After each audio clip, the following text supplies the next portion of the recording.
Hello, welcome to Daily Hindu News Analysis. Today is 21st July 2023. Let's start from the first news. The first news is Supreme Court deeply disturbed order center and Manipur government to act. देखिए ये जो case हुआ है ना, आप लोग पिछले 24 hours से देख रहे होंगे कि एक वीडियो वायरल हुई है आपका, और उस वीडियो मणिपुर से, और उस वीडियो में दिखाया जा रहा है कि दो वुमेन हैं, ठीक, दो यंग वुमेन हैं, उनको उनको न्यूड पैरेड कराई जा रही है, और वो विदाउट क्लॉथ है, उनके साथ न्यूड पैरेड की जा रही है, और उनसे बैड बिहेवियर किया जा रहा है, कह सकते हैं उनसे छेड़खानी की। सच ए हीनियस क्राइम आप ऐसा देखने को मिला है, ठीक। अब ये वीडियो पूरी वायरल हो गई है। अब ऐसा नहीं है, जैसे आपको मैंने न्यूज़ में बताया था, पिछले 1-1.5 महीने से, यानी टिल मई अप्रैल मई से लेकर के अभी तक वहाँ पर वायलेंस हो रहा है। तब तक देश का गवर्नमेंट, सेंट्रल गवर्नमेंट ने कुछ भी नहीं बोला। उसके बाद क्या हुआ कि सुप्रीम कोर्ट, जो DY चंद्रचूड़ साहब हैं, CJI सुप्रीम कोर्ट के चीफ जस्टिस, उन्होंने सरकार को अल्टीमेटम दिया। उन्होंने कहा कि आप एक्शन लीजिए, नहीं तो अल्टीमेटली हम एक्शन लेंगे। तो अब जा कर के इस गवर्नमेंट ने वहाँ पर से अरेस्ट किया गया वही, और उसके बाद ये वीडियो वायरल हो गई, तब तो और ज़्यादा हो गया। अब ये आप लोग को ये यहाँ पर से क्वेश्चन ये उठता है कि गवर्नमेंट एक्शन नहीं लेगी तो फिर सुप्रीम कोर्ट एक्शन कैसे ले सकती है। तो देखिए, दो तरह के चीज़ होते हैं। एक जुडिशल एक्टिविज्म का आप लोग नाम सुने होंगे, ठीक। तो जुडिशल एक्टिविज्म में क्या कह सकते हैं, सुप्रीम कोर्ट आपका एक्शन ले सकती है, ठीक है। अब कैसे ले सकती है, सपोज कीजिए एक, मानिए कि पिछले साल आपको कोविड था, यहाँ कोविड आई हुई थी, कोरोना वायरस आया हुआ था। अब कोविड में अगर गवर्नमेंट काम नहीं करती, जो सेंट्रल गवर्नमेंट थी, अगर वो काम नहीं करती, तो उसके बाद क्या होता कि सुप्रीम कोर्ट हस्तक्षेप करता, इंटरवेन करता, और सुप्रीम कोर्ट एक्शन लेता, सुप्रीम कोर्ट काम उस तरीके का एक्शन लेता, रूल बनाता और लॉ लगाता और नियम को फॉलो करवाता कि नहीं नहीं आप ऐसे काम कीजिए। सुप्रीम कोर्ट उसमें आ सकता है। वो इस कंडीशन को हम क्या कहेंगे, इसको जुडिशल एक्टिविज्म में नाम देते हैं, कि जब सुप्रीम कोर्ट इंटरवेन करती है और एक्शन लेती है, ठीक है। तो यहाँ पर भी वही कहा गया कि सुप्रीम कोर्ट को कि आप एक्शन लीजिए, सेंट्रल गवर्नमेंट को बोला गया नहीं तो हम एक्शन लेंगे, और ठीक, और एक अल्टीमेटम दे दिया गया कि आप 20 दिन के अंदर एक्शन लीजिए, या 4 वीक के अंदर आप एक्शन लीजिए, नहीं तो बहुत बुरा होगा। ये उन्होंने सुप्रीम कोर्ट ने कहा। वो उन्होंने सुप्रीम कोर्ट को जो DY चंद्रचूड़ साहब, उन्होंने कहा कि डीपली डिस्टर्ब, उन्होंने कहा बहुत ही खराब और बहुत ही जघन्य अपराध है जो देखने को मिला है। तो उन्होंने फिर कहा एक्शन लेंगे। अब देखिए वहाँ का स्टेट गवर्नमेंट, देखिए तो सोचने वाली बात है ना, कि सेंटर और स्टेट में जो गवर्नमेंट है ना, वो दोनों एक ही पार्टी का है, लेकिन खैर उनसे में क्या लेना देना, कोई भी पार्टी का हो, लेकिन अल्टीमेटली एक्शन लेना चाहिए। कई ऐसे आए हैं कि मतलब पिछले 70-80 दिनों से आपको वहाँ वायलेंस हो रहा है, लेकिन कोई एक्शन नहीं लिया गया। और जस्ट एक्शन ये हुआ कैसे, तो जस्ट फेक न्यूज़, एक फेक न्यूज़ फैलाई गई, फेक न्यूज़ के बेस पर ये पूरा का पूरा राइट हो गया। फेक न्यूज़ क्या था, एक फेक न्यूज़ फैलाई गई अप्रैल में, उसमें ये कहा गया एक बॉडी थी, और बॉडी में एक फेक न्यूज़ फैलाया गया कि एक बॉडी मिली है और मणिपुर कॉलेज के बाहर, ठीक है, और उस बॉडी में एक प्लास्टिक में पैक बॉडी मिली थी। उसमें एक कागज़ में लिखा हुआ कागज़ मिला था, जिस कागज़ में ये लिखा हुआ था कि क्या किया गया, कुकी समुदाय ने क्या किया है कि मैतेई वुमेन को मार दिया है, ठीक है, मर्डर कर दिया है, ठीक है।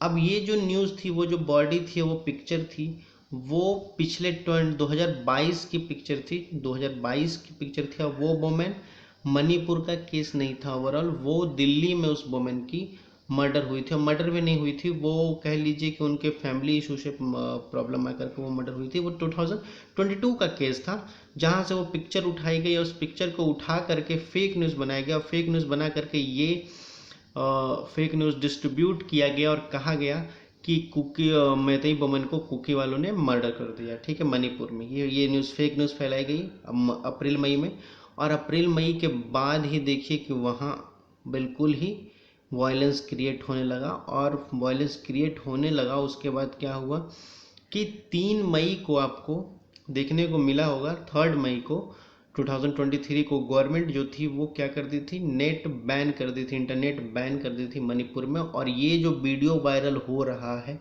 अभी, ठीक 2 वुमेन को नेकेड परेड कराई जा रही है, उसका जो वुमेन वीडियो वायरल है वो 4 मई के यानी उसका जस्ट नेक्स्ट डे का है।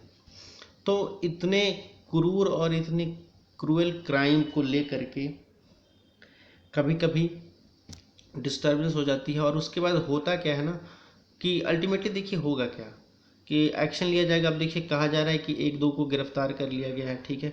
अब यहाँ पर 1-2 की बात नहीं है, अगर आप उस वीडियो में देख रहे होंगे तो थाउजेंड ऑफ पीपल, हज़ारों में लोग थे, ठीक है। उसमें से कई विक्टिम का ये भी आपको सुनने को मिला होगा, विक्टिम की एक स्टेटमेंट आई है कि उसके भाई का उसमें उस वायलेंस में उसके दोस्त, उसके भाई का दोस्त भी था। और जिसमें से 2 वुमेन थी, जिसमें से जो यंगर वुमेन है उसके साथ गैंग रेप का इशू आया है, या गैंग रेप को सुनने को मिला कि उनके साथ गैंग रेप भी किया गया। तो सच हीनियस क्राइम है। देखते हैं गवर्नमेंट इसके साथ क्या अगेंस्ट लेती है सब। अब ये देखिए, अब बात इतनी सिर्फ मणिपुर की भी नहीं है, आपको थोड़ी सी एक केस राजस्थान में भी देखने को मिली है, छत्तीसगढ़ में भी देखने को मिली है केस, ठीक। लेकिन आप कह लीजिए कि मणिपुर सच्चा मतलब मणिपुर का जो केस है बहुत ही क्रूअल है और रेयर टू रेयर सुनने को मिलता है ऐसा, ठीक है। तो ये रहा, आप देखते हैं गवर्नमेंट इसके अगेंस्ट क्या एक्शन लेती है। जैसे जो एक्शन लिया जाएगा उसको देखा जाएगा। प्रधानमंत्री साहब ने भी कहा है कि law will be act with the full might on guilty, जो भी दोषी है उस पर पूरी तरह से कानूनी रूप से कार्रवाई की जाएगी, ये हमारे प्रधानमंत्री साहब ने कह दिया है कल। और कल ही हमारा क्या था, कल से हमारा मानसून सेशन स्टार्ट था। उसके पहले मानसून सेशन से पहले मीडिया के सामने प्रधानमंत्री साहब ने स्टेटमेंट दिया था, ठीक। अब उसमें से देखिए ये कहा गया है ना, देखिए कि उसमें इतने लोगों में से 4 लोगों को गिरफ्तारी की जा चुकी है। देखिए आपको न्यूज़ मिलने को मिल रहा है 4 लोगों को गिरफ्तारी की जा रही है। अब देखिए 4 लोगों को में जो कहा जा रहा है कि मेन एक्यूज़ है, जो मेन अपराधी है उसकी गिरफ्तारी हो चुकी है। अब देखिए वहाँ से पूछताछ करके आगे क्या निकलता है, क्या सॉल्व होता है, क्या पनिशमेंट मिलती है, वो देखेंगे जब न्यूज़ आएगी, ठीक। अब चलते हैं नेक्स्ट न्यूज़ पे। नेक्स्ट न्यूज़ आपका कहता है कि constitution bench to take up Delhi government challenge to centre the ordinance on service. देखिए कॉन्स्टिट्यूशनल बेंच है वो उनके पास भेज दिया गया है, ठीक है, दिल्ली गवर्नमेंट का जो ऑर्डिनेंस पास हुआ था। देखिए जब ऑर्डिनेंस पास हुआ था, आपको पिछले साल ऑर्डिनेंस पास किया गया था और उसमें ये कह दिया गया था कि जितने जो पावर हैं ऑफिसर्स के ट्रांसफ़र, पोस्टिंग, ये सब के पावर है वो एलजी को ट्रांसफ़र कर दिया गया था सेंट्रल गवर्नमेंट के द्वारा, ठीक है, पिछले साल। उसके बाद क्या हुआ कि दो दिल्ली गवर्नमेंट है केजरीवाल साहब, आम आदमी पार्टी केजरीवाल साहब की, उन्होंने क्या किया, हाई कोर्ट का दरवाज़ा खटखटाया। हाई कोर्ट से नहीं मिला तो फिर उन्होंने सुप्रीम कोर्ट का दरवाज़ा खटखटाया और सुप्रीम कोर्ट ने कहा कि बिल्कुल ही अनकॉन्स्टिट्यूशनल है, क्योंकि आपको ऑफिसर्स के ट्रांसफ़र और पोस्टिंग का राइट उनके पास होगा जिनको पब्लिक ने वोट दिया है। तो अल्टीमेटली पब्लिक ने जिनको वोट दिया वो आम आदमी पार्टी के लीडर हैं, तो उनके पास ही रहेगा। तो ये समझिए एक तरह से कहा गया था कि आम आदमी पार्टी की जीत हो गई। लेकिन जैसे ही आम आदमी की पार्टी की जीत हुई उसके बाद क्या हुआ, उसके बाद तुरंत हफ्ते भर में, पिछले महीने की बात कर लीजिए, हफ्ते भर में क्या हुआ, सेंट्रल गवर्नमेंट ने ऑर्डिनेंस ले आकर पास कर दिया। अब देखिए ऑर्डिनेंस जो आता है वो आर्टिकल 123 के साथ आता है, यानी प्रेसिडेंट को ऑर्डिनेंस पास कर दिया और ऑर्डिनेंस के साथ में ये रूल बन गया। जब तक ये 6 महीने के अंदर 6 महीने के तक, यानी 6 महीने से पहले अगर ये लोकसभा, राज्यसभा और प्रेसिडेंट के साइन के बाद अगर ये एक्ट में नहीं चेंज होता है तो अल्टीमेटली 6 महीने के बाद ये ऑर्डिनेंस फेल हो जाएगी, ठीक। और फिर से ये ऑर्डिनेंस एज ए बिल के तौर पे लाना पड़ेगा, फिर से ऑर्डिनेंस लागू करनी पड़ेगी, ठीक है। तो अब ये टोटल मामला जो पहुंचा है सुप्रीम कोर्ट के पास, तो सुप्रीम कोर्ट ने क्या कहा है कि देखिए ये जो मामला है ना, उसको सुप्रीम कोर्ट ने सीधा कहा है कि कॉन्स्टिट्यूशनल बेंच को दे दीजिए। और दिल्ली गवर्नमेंट भी कह रही है कि दिल्ली गवर्नमेंट का जो मामला है उस कॉन्स्टिट्यूशनल बेंच को दे दीजिए, यानी कॉन्स्टिट्यूशनल जो बेंच है वो देखेगी ओवरऑल कि यहाँ ये किसके साइड में जाएगा और क्या इशू है वो उससे निकल के सामने आएगा। और ये देखने को मिलेगा कि मतलब कि अल्टीमेटली ऑफिसर्स के ट्रांसफ़र और पोस्टिंग पर किनके राइट्स होते हैं, अथॉरिटी होते हैं, वो देखने को मिलेगा। तो चलते हैं, ये रहा ओवरऑल न्यूज़। चलते हैं नेक्स्ट न्यूज़ आपका क्या कहता है, नेक्स्ट न्यूज़ पे हम आते हैं।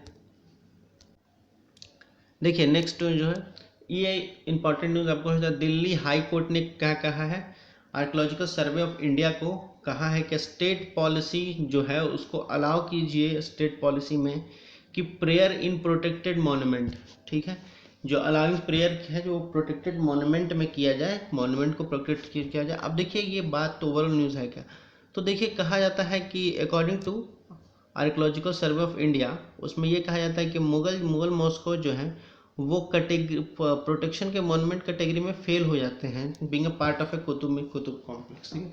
तो देखिए जो बात है ना, मुगल मॉस्को यानी मुगलों का जो मस्जिद था ना, वो अल्टीमेटली पार्ट क्या है, कुतुब मीनार कॉम्प्लेक्स के पार्ट है, ठीक है। उसमें क्या होता है, तो उसके साथ ही क्या होता है, उनको प्रोटेक्शन देने के तौर पे वो फेल्यूर कहला जाता है। लेकिन कहा जाता है कि अगर वहाँ पर लेकिन वहाँ पर अब मस्जिद है तो वहाँ पर तो लोग नमाज़ पढ़ने ही जाएंगे, अब मस्जिद है तो नमाज़ पढ़ने जाएंगे, तो गवर्नमेंट ने, दिल्ली हाई कोर्ट ने कहा है कि आप प्रोटेक्टेड मॉन्यूमेंट में प्रेयर अलाउ कीजिए, लेकिन प्रोटेक्शन के साथ अलाउ कीजिए, ठीक। लेकिन यहाँ आर्कियोलॉजिकल सर्वे ऑफ इंडिया कहता है कि नहीं, वो मुगल मॉस्को है और उसको वो रिलेट करता है, वो कुतुब मीनार का पार्ट है, यानी कुतुब कॉम्प्लेक्स का पार्ट है, तो वो एज ए मोनूमेंट है, वहाँ प्रेयर अलाउ नहीं हो सकता है। तो अल्टीमेटली यहाँ पर देखिए अब दिल्ली हाई कोर्ट ने ऑर्डर दे दिया है, तो आर्कियोलॉजिकल सर्वे ऑफ इंडिया को फॉलो करना पड़ेगा और आर्कियोलॉजिकल सर्वे ऑफ इंडिया कुछ ना कुछ रास्ता निकालेगी। चलते हैं अब नेक्स्ट न्यूज़। नेक्स्ट न्यूज़ आपका देख लीजिए थोड़ा सा, डेरा सच्चा सौदा चीफ जो है राम रहीम, गुरमीत राम रहीम जी, द मैसेंजर के नाम से फेमस हुए थे, वो उनको अभी जेल में है, लेकिन उनको 1 महीने फिर से पैरोल की छुट्टी मिल गई है, ठीक है, in his second this year, ठीक। अब उसमें क्या हुआ कि इनको दोबारा 1 महीने की पैरोल मिल गई है, पैरोल में अभी अब बाहर निकलेंगे, बाहर हैं। अब पैरोल मिली है जो हरियाणा गवर्नमेंट से मिली है, ठीक, क्योंकि हरियाणा गवर्नमेंट के अंदर ही आते हैं। चलते हैं नेक्स्ट न्यूज़ पे। ये आपका न्यूज़ है कि राहुल गांधी का जो डिफॉर्मेशन केस था, ठीक, जो आपको सेशन कोर्ट से लेकर के high court, Gujarat high court के पास पहुंचा और उसको सुप्रीम कोर्ट में अपील करने की बात कही गई थी, तो अपील कर दी गई है। और आज यानी आज की बात कर ली जाए तो आज राहुल गांधी का क्या है, सुप्रीम कोर्ट में डिफॉर्मेशन केस को लेकर के सुनवाई होने वाली है। उसके बाद देखते हैं सुप्रीम कोर्ट इसका फैसला क्या सुनाती है, ठीक है। अब एक और न्यूज़ आपका बनता है कि rights body take up Manipur gangrape case, issue a notice, ठीक है। There was NHRC public statement about the human rights violation to Manipur since the violence began. अब देखिए यहाँ पर नेशनल ह्यूमन राइट्स भी आ गई है, ह्यूमन राइट्स कमीशन भी आ गया। अब देखिए वो जा करके वहाँ पर क्या स्टेटमेंट देते हैं, क्या इन्वेस्टिगेशन करते हैं अपने लेवल पे और ह्यूमन राइट्स की बात करते हैं, वो देखने को आपको मिलेगा, ठीक है। तो देखिए चलते हैं अब नेक्स्ट न्यूज़ पे। ह्यूमन राइट्स आप लोग देख लीजिएगा, ह्यूमन राइट्स आप लोग कमेंट सेक्शन में बताइए कि ये कॉन्स्टिट्यूशनल बॉडी है या स्टैट्यूटरी बॉडी है ह्यूमन राइट्स। अब देखिए आपका जो ये न्यूज़ है, first day of monsoon session start हुआ, यानी मानसून सेशन आपका स्टार्ट हो गया है, ठीक है, पार्लियामेंट में। जब राज्यसभा लोकसभा का सेशन स्टार्ट हो गया है पार्लियामेंट में, अब उसमें जब कल जो था आपका पहला दिन था, पहले दिन में कुछ हुआ नहीं।